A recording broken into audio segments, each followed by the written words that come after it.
On behalf of Developing the Young Workforce, welcome to the launch of My Climate Path. My name is Amy Irons and I'm delighted to host this amazing event. On the last day of October, the world will be watching Glasgow and the SEC behind me when COP26 comes to town. The UK will host the 26th UN Climate Change Conference of the Parties, COP26 as it's known, in Glasgow between the 31st of October and the 12th of November. Without exaggeration, this is the most important event the UK has ever hosted. COP26 will bring the world together to accelerate action towards the goals of the Paris Agreement and the UN Framework Convention on Climate Change. And to ensure there's an education legacy resulting from COP26 for Scotland's young people, Developing the Young Workforce has created the My Climate Path project.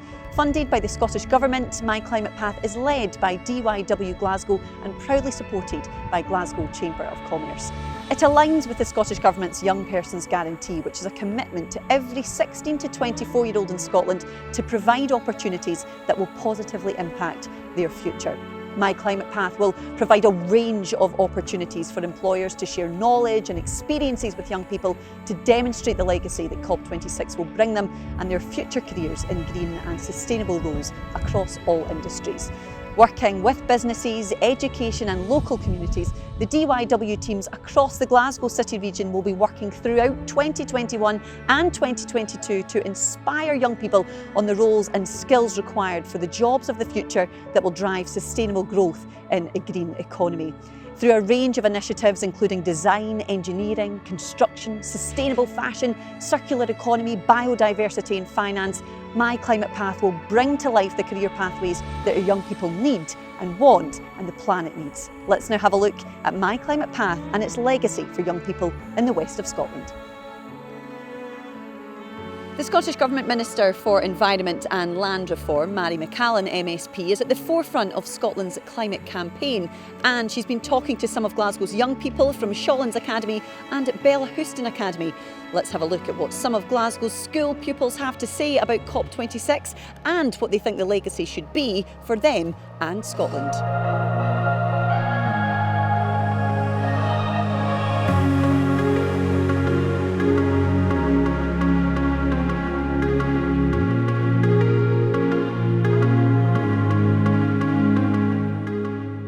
What does COP26 coming to Glasgow in November mean to you?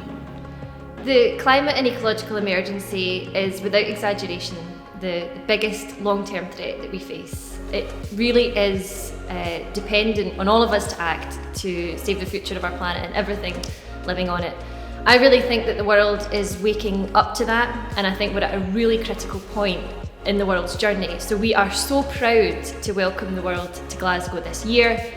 And I hope that it will be the opportunity for people to come together and for tangible actions that can put Paris into practice to be agreed. What should the legacy of COP26 be for young people in Glasgow?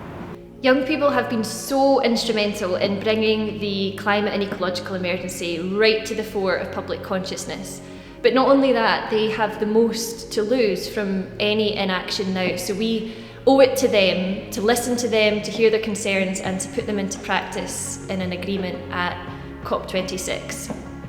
But equally, I am Scotland's youngest Scottish Government Minister, and I am really proud to be an advocate for young people's concerns in government. I remember coming out of formal education and thinking to myself that I wanted to be involved in a career that could contribute to tackling climate change. It's not always easy to know what that is, and projects like My Climate Path and Developing the Young Workforce are absolutely critical in helping to bridge that for young people in Scotland.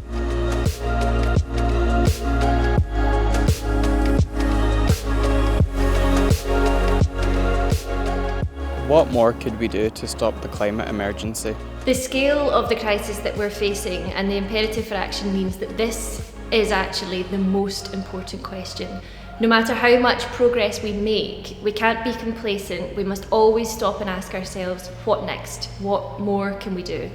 In the Scottish Government, we will continue to look right across our economy and society to see what further progress we can make. We'll take advice from organisations like the Just Transition Commission and Scotland's Citizens' Climate Assembly in that. But of course, we've all got a role to play, be it government, business or individuals. I've talked before about almost putting on a pair of green lensed glasses and looking at our own lives and seeing what changes we can make. Small changes which together will make a difference. What are you doing to help stop the climate emergency? Scotland has some of the world's most ambitious targets to reduce climate emissions, and we've already halved our emissions since 1990, but we're not complacent, and the Scottish Government is taking action right across the board, right across our economy and society. Last year, 96% of our electricity needs were met from renewable sources. We're tackling transport emissions by phasing out new petrol and diesel vehicles by 2030. We are improving recycling, we're investing in decarbonising the way we heat our homes and buildings, we're banning single-use plastics. And in my area in government, in the natural environment, we are working with our natural resources to help tackle climate change. Trees absorb carbon from the atmosphere. Last year we planted 80% of the UK's trees. And of course, who would think it, our peatlands, the soil in our ground can help sequester carbon as well. So we're investing money in restoring Scotland's peatlands. That supports biodiversity, it sequesters carbon from the atmosphere, and it creates good green jobs in climate and land-based work.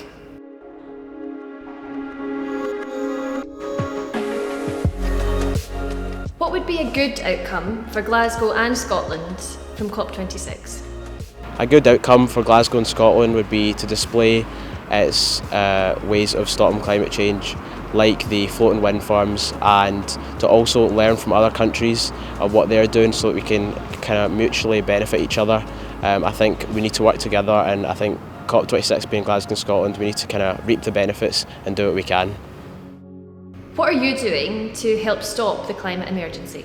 I think that staying educated is a really important tool in helping to prevent and stop the climate emergency, because I think we should be taking the science that we are learning in order to analyse how it's affecting certain groups in society. Like, I've been researching how poverty and the climate crisis are intrinsically linked, and how we should be focusing on people in society in which are affected by this, and analysing what we can do to help people gain more stability. What should the legacy of COP26 be for young people in Glasgow?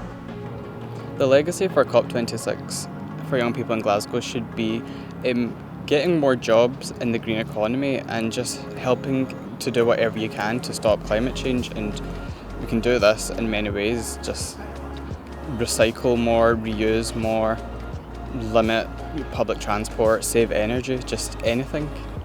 What does COP26 coming to Glasgow in November mean to you? It means a lot. It's an opportunity for more people to find out more about what climate change really is and what the impacts are of the climate emergency and how the future is going to look, and hopefully more people will decide to stand up and make a change.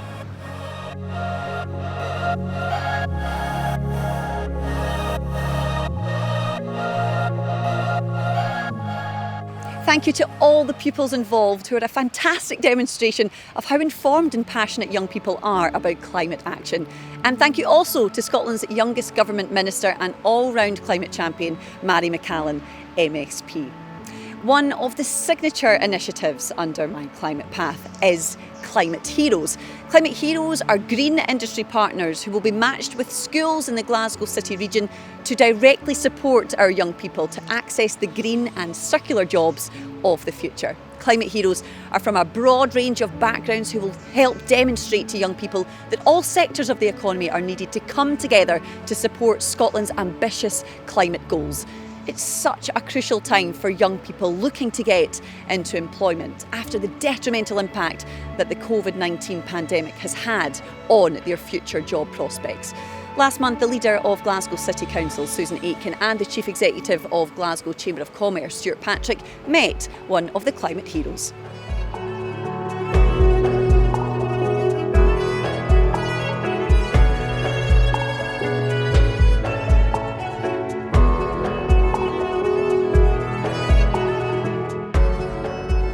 Why is a COP26 legacy so important to Glasgow and its young people? Well, in the first instance, we want to solve the challenges of climate change, and of course it's the young that need that to happen most. So we want to have as many of the business community and the future young labour force thinking about how to solve climate change. Secondly, we want that then to become a practical impact on Glasgow by building so many of the industries that are going to come up with the technologies that actually do solve climate change. So there's an opportunity here to help shape the minds of the young to go into the jobs that will help build those industries. What positive change will Climate Heroes have for young people leaving school in the coming years, and how could this influence the jobs they aspire to? Among the changes that are going to happen and that need to happen in order for us to decarbonise as a city, there will be huge changes to our economy and our labour market. And the most important people who need to understand that are the people who are studying now, whether that's in school or at college or university. And it's a difficult message to get across. So the Climate Heroes have a really important role in talking about what's coming down the road and how to prepare and plan for that, to make sure that you've got the skills, that you've got the knowledge and the understanding about what's coming down the road. Because we need to train people for the jobs of the future. Some jobs that happen just now, that exist just now, are going to become obsolete over the next decade. If someone's training to be a gas boiler engineer, for example, in 10 years' time, no one's going to have gas boilers. So that's something that everyone needs to understand, and most importantly, our future workforce needs to understand that. They need to understand what opportunities they need to be looking for, and the earlier they know it, the better place they'll be to grab those opportunities and maximise the benefit to them and to their friends and their families and their communities of being at the front and ready to grasp every opportunity that comes their way in a new green economy and a new green workforce. What do you hope to achieve in your time as a climate hero? I hope to be able to engage with the young people of the city and show them the breadth of opportunities that are there for them. Climate change is a global phenomenon, there's no denying that, but it's important that people realise that even the small contributions can make a difference, and there's something that everybody can do in every aspect of life, and I want to install that energy into young people and allow them to make their voices heard.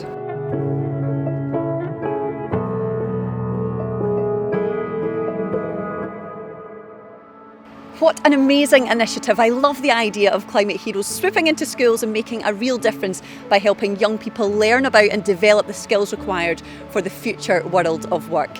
Like the climate emergency, the COVID-19 pandemic has caused disruption across the world, and as a result, the future world of work looks very different. The pandemic has shown that it is possible to adopt more sustainable ways of working, which will ensure that the economy and the environment recover alongside each other.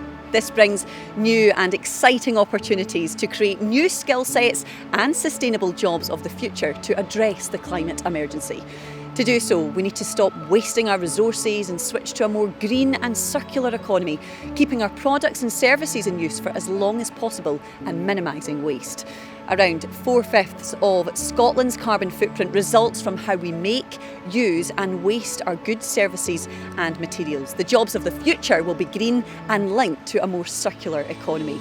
Skills Development Scotland is Scotland's national skills body. They're at the forefront of working to ensure Scotland's workforce has the skills it needs to reach net zero carbon emissions by 2045.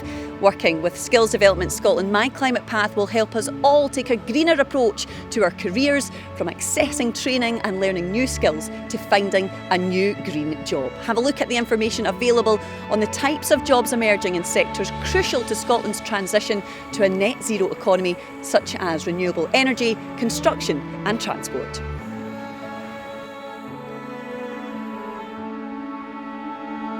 What makes a green job? When thinking of green jobs, it's common to think of wind farms, solar power and other types of renewable energy. As we all start to focus on ways to use less carbon in our homes, schools and in workplaces, every job has the potential to be greener. A green job produces goods or provides services that directly benefit the environment. It could be a job that helps industries lower their carbon footprint. According to the recent Climate Emergency Skills Action Plan from Skills Development Scotland, green jobs are categorised as follows. Firstly, new and emerging jobs that relate directly to the move to net zero. For example, fuel cell technicians, carbon monitoring technicians, and hybrid technology engineers. Secondly, current jobs that are affected by the transition to net zero that will need their skills or knowledge enhanced, such as architects, surveyors, and environmental consultants. And thirdly, existing jobs that will be needed in greater numbers. For example, environmental lawyers, control system engineers, designers across various disciplines, such as industrial design and product design, but also jobs like plumbers, heating and ventilation engineers to install renewable technologies such as heat pumps. Why does this matter? Scotland has committed to achieving net zero carbon and greenhouse gas emissions by 2045. That's a massive target that requires us to transform the way we live and work. Put simply, net zero refers to the balance between the greenhouse gas we produce and the amount removed from the atmosphere. When we reach net zero, the amount we add is no more than the amount being taken away, which will be crucial in reducing and eventually stopping global warming. By making sure that you have access to green learning opportunities and jobs, you can be more environmentally friendly while you work. Businesses will still provide many of the same great products and services they do now, and new products and services will be created that will help us all become carbon neutral. They'll also use greener processes, energy sources, and materials to limit our impact on the environment. What about my future career opportunities? So much of the news headlines related to climate can be distressing and overwhelming, but it's important to note that we can all take action by exploring the opportunities through green skills and green jobs that are going to be needed to help organisations and Scotland adapt. Our priorities are shifting to address the climate emergency, and, according to the National Skills Agency, Skills Development Scotland, due to changing demands from consumers, there are huge implications across some of Scotland's main industries, transforming the world of work. In energy transition. The energy sector is at the forefront of the shift to net zero, with significant opportunities for technical innovations that enable decarbonisation of high-emitting sectors. Most new roles in the sector will build on existing skill sets from oil and gas, industrial research, manufacturing and civil engineering. Like many green jobs, there will be growing demand for data and digital skills. Examples are in areas such as renewables, offshore wind, hydrogen and carbon capture. Green energy might seem the obvious choice, but there are implications and opportunities in other job families too. In construction, we'll be creating more energy-efficient homes and buildings, and the move to more sustainable construction methods will lead to many new opportunities in the sector.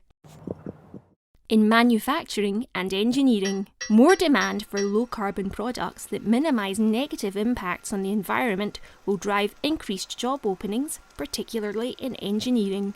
In agriculture and land use, Scotland's agricultural and related land use represent one of the largest sources of net emissions, meaning that there will be a demand for new skills and expertise to help businesses transition. In transportation, we will need electric and low-emission vehicles across private and public transportation. This means there will be opportunities in areas like road transport, railways, domestic aviation, shipping, and aircraft support vehicles. What skills will employers be looking for? So, we've learned how the world of work is likely to change and why it matters. With this rate of change and with increases in automation, machine learning and the growth in artificial intelligence, meta skills are predicted to be in increased demand. Social intelligence is about understanding different perspectives, demonstrating empathy, collaboration, and leadership to improve communication. Innovation is about staying curious, using creativity and critical thinking to make sense of the information we're presented with, helping us to create and take advantage of opportunities. And self-management is about focusing our attention, adapting to changing circumstances, demonstrating initiative and integrity, meaning we will be productive and efficient. In addition, the green careers of the future will require enhanced digital, technical, and analytical skills.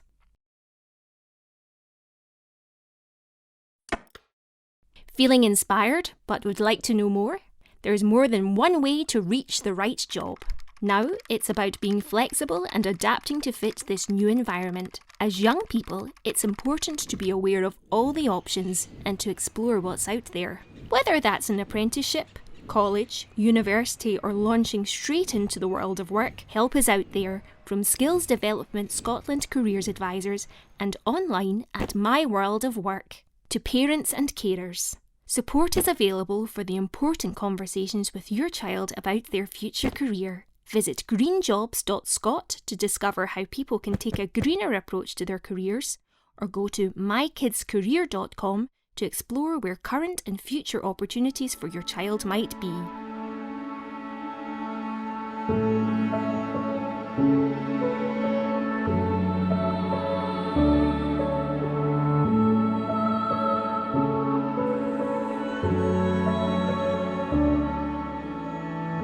Later this month, almost 400 young people from 197 member countries of the United Nations Framework Convention on Climate Change will meet at the Youth Summit in Milan to create proposals on topics that will contribute to the negotiation process of COP26 in Glasgow. This will be a real chance for young people to express themselves on climate change. So a few weeks ago, I met some amazing young people from youth groups across the city, and we talked about what their message to Milan would be.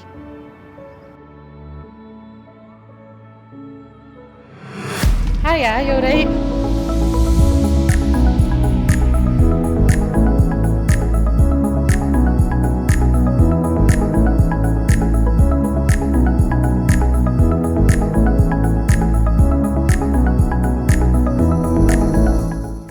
Try making the world better. People need to talk about face to face and actually make people understand how big of an issue it is. I think it's definitely came up on my feed and stuff more often, but I've just not really looked into it. But I am worried. Obviously I've seen it's quite shocking obviously with the icebergs melting and stuff. Obviously that is a big thing, so I think I am definitely worried. Act now before it's too late, and also just remember that it affects people's futures and people's livelihoods.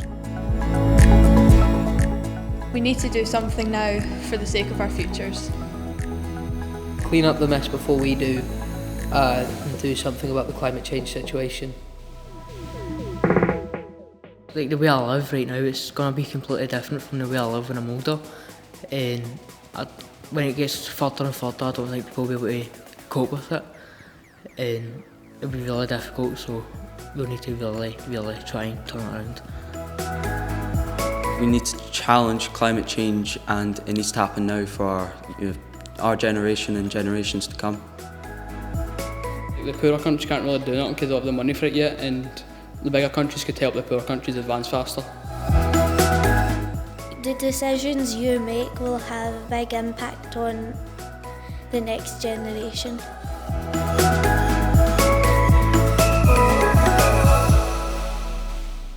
We need to make a change now, if not it might be a bit too late. Us as humans are destroying the world. As a young person, we should be learning more about the climate change and the environmental changes. Start enforcing more rules for it and that, and just try harder basically. As cheeky as that sounds, but yeah, try harder.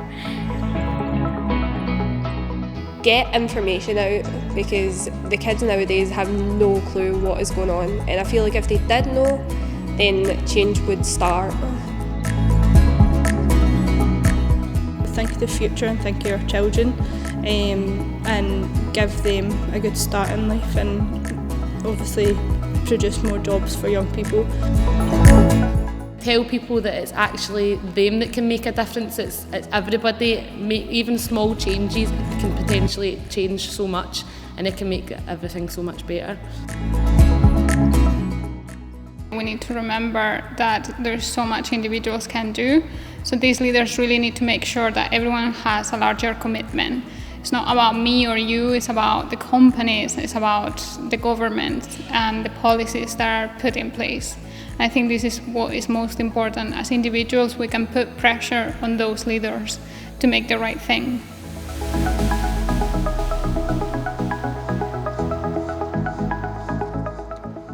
When you hear young people talk with such passion and ambition, you already know that the Milan Youth Summit is going to be a fantastic forerunner for COP26 in Glasgow. As the launch of My Climate Path comes to a close, I could not be more positive about the road that Glasgow is about to travel. COP26 will be an amazing event in Glasgow in November, but the legacy that My Climate Path will create for both its young people and for the whole city is going to be such an exciting and important chapter for us all. Thank you to everyone who I've met during the filming of this launch and to everyone who has contributed. And now all I can do is to officially launch My Climate Path.